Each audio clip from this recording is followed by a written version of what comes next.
Pessoal, tudo bem? Vamos dando sequência a mais uma aula do nosso Guia das Eleições, visando aí as eleições municipais de 2024, sabendo que em 2024 teremos eleição para prefeito, vice-prefeito e vereador em todos os municípios brasileiros. E a gente está nesse projeto, do Guia das Eleições, sempre trazendo informações relevantes para você, no que tange a questão comunicação, a parte jurídica e a parte contábil da nossa campanha. O Guia das Eleições ele foi feito exclusivamente para você que quer ser candidato nas eleições e quer informações de relevância, informações que vão te ajudar nesse momento de pré-campanha até a chegada da campanha eleitoral. E hoje nós vamos falar exclusivamente sobre uma pergunta muito importante que eu tenho recebido com frequência nas redes sociais ou até mesmo nas minhas consultorias pessoais e de amigos também que pretendem ser candidatos à reeleição ou candidatos à eleição de 2024, que principalmente é sobre o número de candidatos que cada partido poderá indicar nas eleições de 2024. Antes da gente chegar nesse assunto, eu quero passar para vocês, relembrar algumas mudanças, as principais mudanças que nós tivemos nas eleições de 2022. Vale aqui ressaltar que cada pleito, que ano após ano, o Tribunal Superior Eleitoral ele se reúne para debater as principais regras, aprovações, os ministros eles apresentam lá quais são os pareceres deles para que haja a votação e a definição das regras das eleições. Em 2022, nós tivemos já algumas mudanças que foram aprovadas ainda em 2021, vale lembrar que as regras elas têm que ser aprovadas até um ano antes da data da eleição. Então, algumas regras já passaram a valer em 2022, outras vão entrar em 2024, outras em 2026, e assim será levado à próxima vida eleitoral dos próximos anos. Então, em 2022, já tivemos algumas mudanças. Em 2020, quem foi candidato em 2020 também percebeu que tivemos mudanças. Vamos só relembrar rapidamente algumas delas antes da gente responder a principal pergunta desse vídeo de hoje. Vamos lá. A contagem das coligações partidárias, nós tivemos em 2020 ainda essa mudança que terminou com as coligações partidárias para as eleições proporcionais, que são as eleições para vereadores, deputados, Nós tivemos o encerramento das coligações. Desde 2020, cada partido ele faz a sua própria chapa, sem fazer coligação, e indica os seus candidatos a vereador ou a deputado. Para eleições, para prefeito, governador, presidente, não haveria essa necessidade do encerramento das coligações, muito pelo contrário. Você percebeu aí que nós tivemos a união de diversos partidos nas eleições municipais de 2020, bem como em 2022. Então, coligação não é permitido para vereador e a coligação ela é permitida para prefeito nas eleições de 2024. Porém, nós tivemos também em 2022 o início das chamadas federações partidárias, que foram os partidos que se uniram e formaram algumas federações. Dentro dessa federação, nós já tivemos a candidatura em 2022 de alguns partidos federativos. Essas federações, elas devem ser mantidas para as eleições de 2024. O que você vai fazer? Você vai observar qual partido você está. Se você não é vereador, vamos dizer, você não está no cargo. Você vai olhar primeiro, qual partido que eu estou filiado? Esse partido, ele pertence a alguma federação? Porque se ele pertencer a alguma federação, você vai ter que olhar quais são os partidos do seu município, que estão abertos aí, que estão ok, que estão liberados para candidatar. Se eles também, você tem uma ligação política com eles. Porque é muito comum, dando um exemplo aqui de cidades, que o PT ele é unido com o PMDB, hoje no caso o MDB. Em outras, o PT ele é unido com o PSDB. Outros, o PT ele tem uma ligação com a União Brasil. Em alguns municípios, a gente tem essas diversidades. Mas, na Federação Nacional, como que está esse partido? Vale ressaltar que nem todos os partidos fizeram federação. Depois, nós vamos deixar aqui abaixo uma lista para downloads né? Quem está no nosso guia das eleições vai ter essa possibilidade de baixar e já verificar quais são esses partidos que fazem parte de federações para que você possa, né? Os alunos do nosso curso têm essa vantagem, eles já podem entrar e olhar quais são os partidos da federação e ajudar a definir qual será o partido que vai concorrer nas eleições de 2024.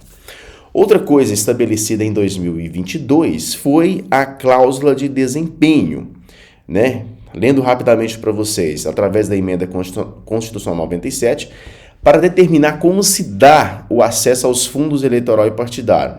Ele foi de 1,5% dos votos válidos e 9 deputados federais eleitos nas eleições de 2018. Em 2022, né, foi de 2% para os 11 deputados eleitos e continuará subindo proporcionalmente nas eleições de 2026 e 2030. Isso aqui é importante para principalmente as cidades de maior, né, número de candidatos, para ajudar na definição do que será enviado para o fundo eleitoral e também o fundo partidário. A gente sabe que em cidades menores esse recurso praticamente não chega, né, ou chega de forma bem minúscula, mas em cidades maiores isso é uma informação importante, né, do que foi subindo em termos de percentual para que cada partido receba do fundo eleitoral e fundo partidário. Uma outra ação que chamou muita atenção foi a distribuição das sobras eleitorais. A lei número 14.211 de 2021, ela mudou esse critério para o preenchimento das vagas, né, que sobram do sistema proporcional. O que é isso? Vamos imaginar a seguinte questão. No seu município são 11 vereadores eleitos e você teve 11.000 votos válidos. Vamos arredondar a conta para ficar mais fácil. 11.000 dividido por 11 cadeiras lá na Câmara quer dizer que para que o partido fizesse um vereador, aquele partido, juntando o voto de todos os candidatos do partido, teria que ter no mínimo 1.000 votos. Então, a cada 1.000 votos, o partido faria um vereador. Partido A teve 1.300 votos, um vereador. Aí pega o vereador mais votado. Partido B teve 1.700 votos, um vereador, o vereador mais votado. Partido C teve 1.998 votos, um vereador, o vereador mais votado. Porém, o que mudou nas eleições de 2022? A destinação das sobras. Em 2020 não era assim. Em 2022, para que o partido pudesse ter o direito a uma vaga por sobra do sistema proporcional, o partido já tinha que ter no mínimo 80% do quociente eleitoral. Isso quer dizer que, voltando ao nosso exemplo, se o partido, né, se o quociente eleitoral da cidade é 1.000 votos, o partido teve 790 votos, ele não atingiu a margem de corte dos 80%. Então, aquele partido não terá direito, na verdade, a uma vaga pelas sobras. Porém, se o partido teve 802 votos, ele atingiu os 80%. Então, esse partido ele terá direito a uma vaga na Câmara Municipal pelo sistema de sobras. Mas aí aparece uma outra questão, que além do partido ele ter no mínimo 80% dos votos, o candidato mais votado daquele partido também tem que ter no mínimo 20% dos votos. Ou seja, se voltando à conta, se o quociente eleitoral é 1.000 votos, o candidato ele tem que ter no mínimo 200 votos para ser eleito pelo sistema de sobras.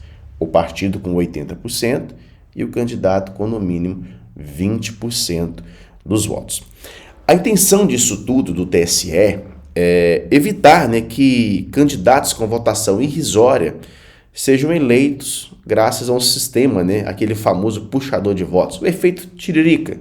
Quem se lembra aí das eleições anteriores, lembra que o Tiririca teve lá 1,5 milhão de votos e foi puxando deputados que não tinham que tinham, na verdade, uma votação bem irrisória. Então, essa mudança ela é fundamental, porque ela vai dar uma competitividade um pouco maior. A questão da fidelidade partidária. Nós tivemos recentemente caso de vereador perdendo o mandato, né, por ter mudado de partido antes da janela partidária. Fabrício, quando será a janela partidária para as eleições de 2024? Supondo que você esteja em mandato. A janela partidária, ela abre 7 meses antes do início das eleições. Então, imaginando que as eleições aconteçam no dia 6 de outubro de 2024, é o que deve acontecer. Vale lembrar que o TSE ainda não definiu a data das eleições, isso deve ocorrer aí em outubro ou desse ano.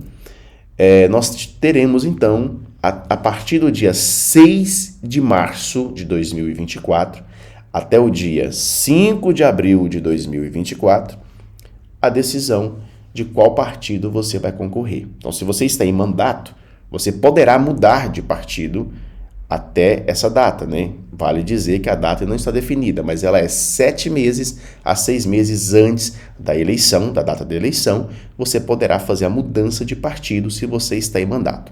Se você não está em mandato, você não tem nenhum problema quanto a isso. Você pode mudar de partido a qualquer momento, porém, a sua decisão por qual partido você vai concorrer, ela deve ser até 6 meses antes da data da eleição, bem como o seu domicílio eleitoral também deve estar, né, definido até 6 meses antes da data da eleição. Porém, nós já temos alguma mudança prevista aí, que é a questão da possibilidade desse candidato poder mudar de partido desde que haja a autorização do partido. Então, se você tem mandato, o partido te autoriza você a mudar de partido, aí já é uma outra questão. Né? Voltando aqui a dizer, então, a questão de como vai funcionar a escolha e o número dos candidatos que vão concorrer às eleições de 2024 no sistema proporcional.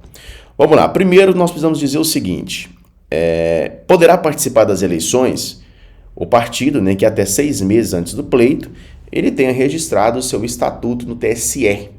Isso está em lei.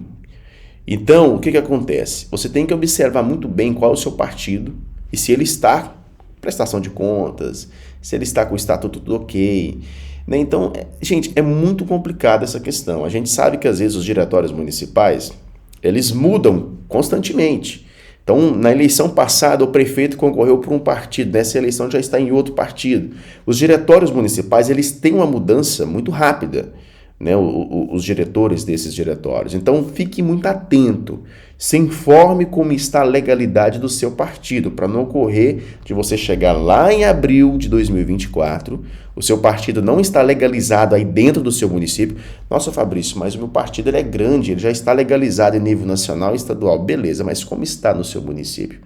Vamos lembrar? A eleição é municipal. Aí também tem que estar tudo ok. Os partidos políticos, eles podem, né, celebrar as coligações majoritárias, né, para prefeito e vice-prefeito e não poderão celebrar para vereador. E agora a grande questão, que tem pegado muita gente de surpresa. Cada partido, até 2020, eles poderiam registrar o número de cadeiras da Câmara mais 50%. Era os 150% do número de cadeiras.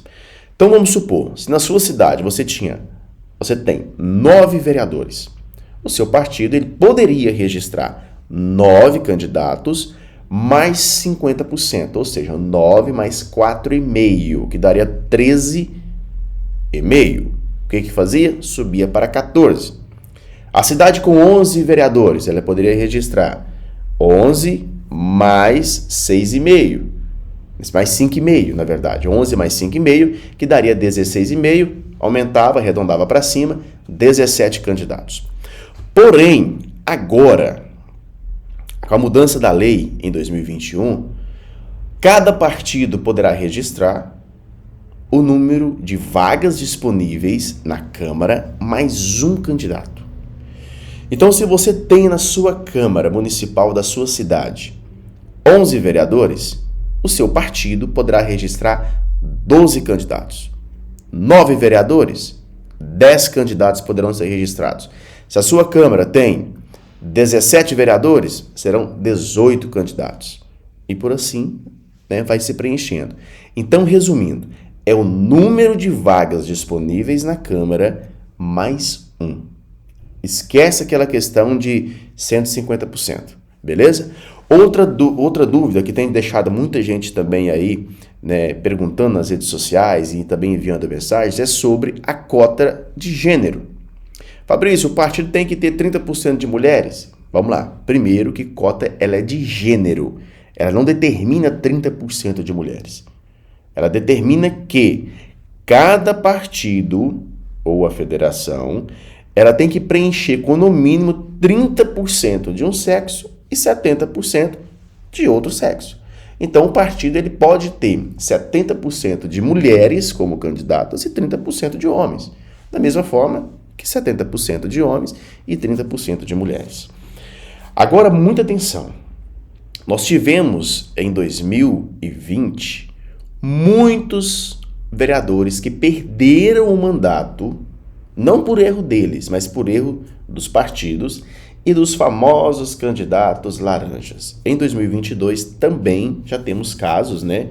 Agora em 2023, casos de situações assim, de candidatos que venceram as eleições, mas que houveram denúncias de que teve naquele partido candidaturas laranjas, mulheres que foram candidatas e que não obtiveram nem sequer o voto delas. Elas ficaram lá com 0 votos. A contabilização dela foi 0 voto no final das eleições. O TSE, ele está um pouco mais exigente nessa questão, tanto que agora, recentemente, o presidente do TSE, o ministro Alexandre de Moraes, ele determinou, né, uma fiscalização ainda maior por parte dos TREs regionais, são os tribunais regionais eleitorais de cada estado, em relação a isso nas eleições de 2024, para que não haja essas famosas candidaturas laranjas. Então, você presidente de partido, você pré-candidato, você vereador, você que quer concorrer nas eleições de 2024, já saiba disso. O número de candidatos por partido diminuiu. Isso quer dizer que, se o seu partido terá 12 candidatos, você tem que colocar 8 candidatos de um sexo e 4 de outro. Vamos supor, 8 homens e 4 mulheres. E essas mulheres, elas não poderão ser candidaturas laranjas, elas têm que ter um número de votos, né? Então tem que ficar muito atento nessa escolha de quem serão os candidatos aí pelo seu partido nas eleições de 2024. Beleza? Bem rapidamente, encerrando nossa aula de hoje, somente para a gente dar uma passada sobre esses temas. E eu quero dizer para você que estão abertas as nossas inscrições para o nosso Guia das Eleições. Participe com a gente. Nós temos conteúdos inéditos com frequência. Toda semana nós temos aulas inéditas. Nós teremos encontros ao vivo, mensais, de agora até lá o período eleitoral, para te auxiliar com conteúdos sobre marketing, sobre a parte jurídica e sobre a parte contábil da campanha. O link para se inscrever está aqui na descrição desse vídeo. Eu te espero lá.